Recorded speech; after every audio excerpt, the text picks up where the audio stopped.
What's up, Go Backs? Welcome back to another episode of the Game Clock. I'm your host, Swagmaster Flex, and let's get straight into it. So this past Saturday was UFC 261, and the card did not disappoint. We witnessed brutal knockouts and stomach-wrenching injuries. Every single fight that was on the main card ended in a TKO or a knockout. The middleweight fight between Chris Weidman and Uriah Hall, Weidman suffered a leg injury that was nearly identical to the injury he technically inflicted on future Hall of Famer Anderson Silva. And that's all I'll say for now. If you have a strong stomach, feel free to watch both injuries and compare. If not, I'd advise against it. Then, during the second round of the main event, Jorge Masvidal decided to drop his hands and laugh in Kamaru Usman's face. Rookie mistake. Usman wasted no time and capitalized on his compromising position and became the first fighter to knock out Jorge Masvidal and simultaneously extend his winning streak to 14, which gives him the second longest winning streak in UFC history. In NBA news, it's no secret that the relationship between the officials and the players is strained.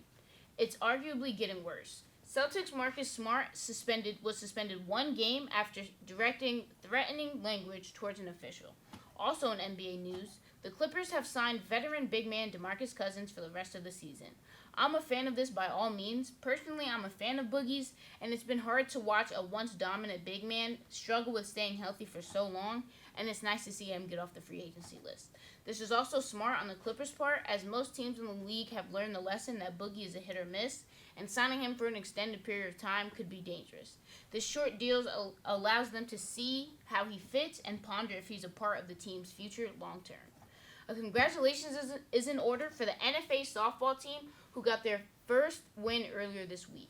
The NFA track team also had their first home meet against Minisink. However, Minisink was slightly undermanned, and oftentimes it seemed like NFA was competing against itself. All in all, it was a great showing for Newburgh, and I wish you luck on the rest of your season. Last night was the NFL draft, and as usual, there are people who won the draft and those who didn't. I'm sure San Francisco fans are smiling as they potentially dodged a bullet by drafting Trey Lance over Mac Jones. This is indicative that they plan on keeping Jimmy G until at least the trade deadline. Mac Jones, in my opinion, landed in the best possible place he could in New England, with one of the best QB coaches in Bill Belichick, who could possibly raise his predicted low ceiling. And of course, I have to comment on the Giants pick, which I'm not a fan of. Initially, we had the 11th overall pick and in the first round.